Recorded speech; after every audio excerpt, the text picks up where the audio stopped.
வெற்றி சாரை பொறுத்த வரைக்கும் பெரிய எக்ஸ்பிளைன் பண்ற ஒருத்தெல்லாம் கிடையாது. அவனுடைய நேச்சரா என்ன வருதோ அதுதான். ஓகே. கூடுமான வரைக்கும் அவன் நடிச்சிடக்கூடாதுன்றதுல ரொம்ப கவனமா இருப்பாரு. நம்ம நடிச்சிடக்கூடாது. நடிச்சிடக்கூடாது ஓகே. அத. அத வந்து நம்ம ஏதாவது சொல்லி அவன் வந்து ஓவர்டோஸ் ஆயி அத வந்து ஓகே. அப்படிலாம் பண்ணிடக்கூடாதுன்றதுக்கு ரொம்ப சாதாரணமா தான் சொல்லுவாரு அவரு.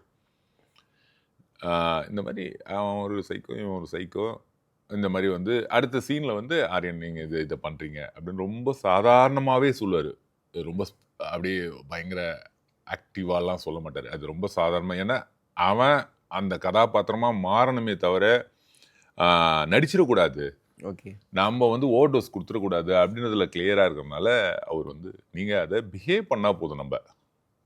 அதான் சொன்ன மாரி, கொஞ்சம் ஏதாவது இந்த மாரி வில்லனா பண்ண போறோம். இதுல வந்து நெகட்டிவ் ஷேட் இருக்கு நம்மளுக்கு அப்படின்னாலே ஆட்டோமேட்டிக்கா கொஞ்சூண்டு நம்ம சினிமா பார்த்து வளர்ந்தவன் தான்.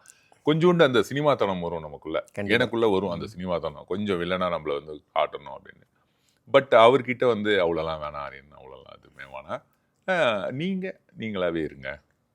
நீங்களாவே வாங்க, நீங்களாவே பாருங்க, நீங்களாவே பேசுங்க. அவ்வளோதான் ஷட்டிலா பண்ணுங்க. அப்படின்ற ஓகே. ஒரு அ ஒரு தாட் இருக்கிறவர் தான். அதனால நெறைய மெனக்கெட அவசியம் இல்ல. அவருக்கு என்ன தேவைன்றத வந்து ரொம்ப தெளிவா வார்த்தையில சொல்றனால, நம்மளுக்கு வந்து அந்த புரிதல் இருக்குல்ல.